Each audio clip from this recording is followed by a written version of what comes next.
Hey guys, welcome back to our introduction to functional groups.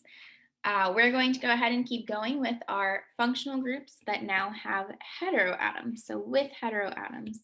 So just as a reminder, a heteroatom is anything that is not carbon or hydrogen. So we're going to be looking at functional groups containing like oxygen, sulfur, nitrogen, stuff like that. So first we're going to look at single bonds to heteroatoms. So our first one is an alcohol. So this contains a hydroxyl group. So it's important to specify that an OH group, just that portion of the molecule, is called a hydroxyl group, but the molecule as a whole is called an alcohol. What this looks like is you're going to have your R group, or the rest of your molecule, connected to an OH. That's it. So a molecule that has at the end an oxygen connected to a hydrogen.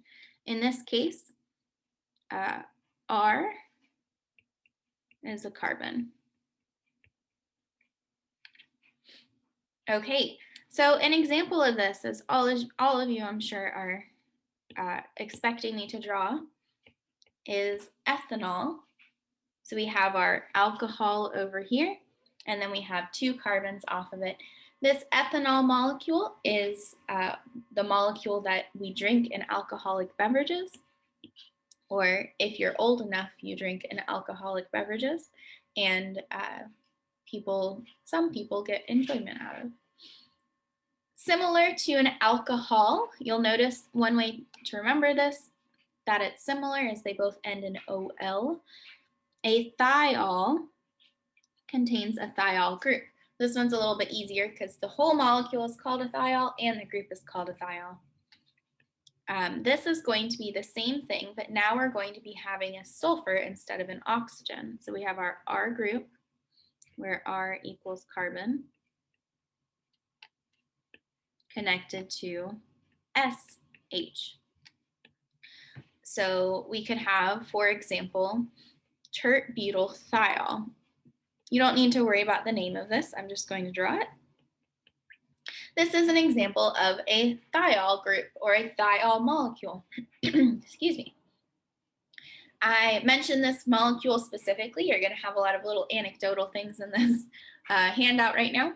I mentioned this molecule specifically because a graduate student from another group decided to accidentally open a bottle of this, and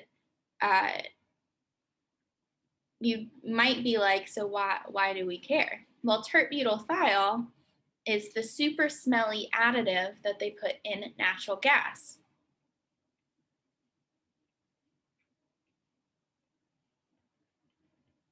So they put a small amount of this tert-butyl-thiol, this molecule, in natural gas, and that, when you smell a natural gas leak, you're actually smelling this thiol. So that kind of gross, like, I don't even know, or like the rotten egg smell is a thiol smell. That smell that you smell when you smell a natural gas leak is not the actual natural gas. It's the additive inside of it. Natural gas is odorless itself. So that is super dilute. We had someone who had a bottle of this pure and opened it, and we had to evacuate and made us all sick. It was great. Super great. But you'll get some of those anecdotes from me throughout this little lesson. So alcohol and thiol. The important thing to remember is that it's the OL ending means that you have your heteroatom and then an H for the oxygen and the sulfur. So let's continue on. We're going to be looking at similar groups now in the ether and thioether, but you'll notice they're a little bit different in that in an ether, we have two single bonds to the oxygen with two single bonds to carbons. So we have an oxygen in the middle with carbon on either side, and so that's where our R groups are. So R equals carbon. So a carbon, oxygen, carbon is now an ether. So an example of an ether is oxygen. This is called diethyl ether, and it's a solvent that we use fairly often in organic chemistry. It's also the first ever anesthetic. So back in the good old days when before there was like the medicines that would make you fully go to sleep, they used to cover a cloth in diethyl ether and put it over your face until you passed out. And that's a great story. But that is how they made people go to sleep for surgery. They would just keep you breathing diethyl ether. And then a thioether, so it has that same THIO beginning as thiol, but now it's a thioether. It's the same concept, except it's a sulfur group. So we have a sulfur with 2 carbons on either side.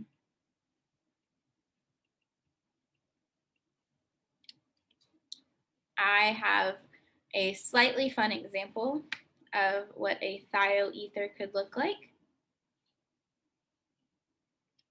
I'm not paying attention. Only want that part read. So this one is not, I think it's a really cool and historic molecule. This molecule that I just drew is called mustard gas. So mustard gas is the gas that they used to pump into the execution chambers in World War I. What it does is that thioether helps to release HCl, or hydrochloric gas, or hydrochloric acid, into your lungs after you breathe it. So this molecule, when it reacts with water around, so when you breathe it in, it interacts with the water inside your body and creates HCl gas. So you're breathing in pretty much straight into an acid and you're burning your lungs. And so that's how many people in the Holocaust passed away, where it was because of this molecule here. And it's a thioether. It also has the halogens on it, so that can show you that it could be any molecule, any rest of the molecule. But the important functional group in this is the thioether. Forgot to underline that.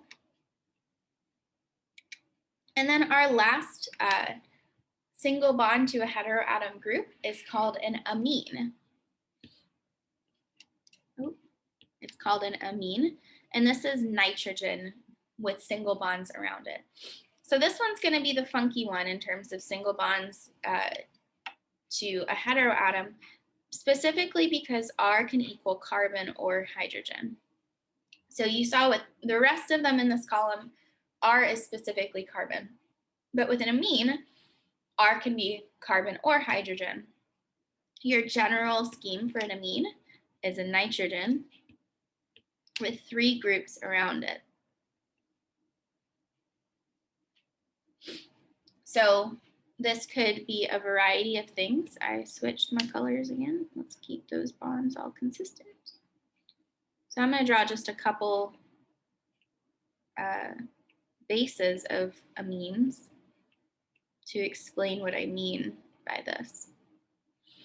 So above, with an alcohol and an ether, the number of carbons attached to the heteroatom changed the name. However, with an amine, you can have all hydrogens around it, and that is called an amine. Or you can have 1 carbon. You could have 1 carbon and then 2 hydrogens. You could have 2 of them be carbon based, or you could have all 3 of them be carbon based. These are all still amines. So no matter how many hydrogens are connected to it, if it's nitrogen with all single bonds, those are called amines. So that's going to be our one difference.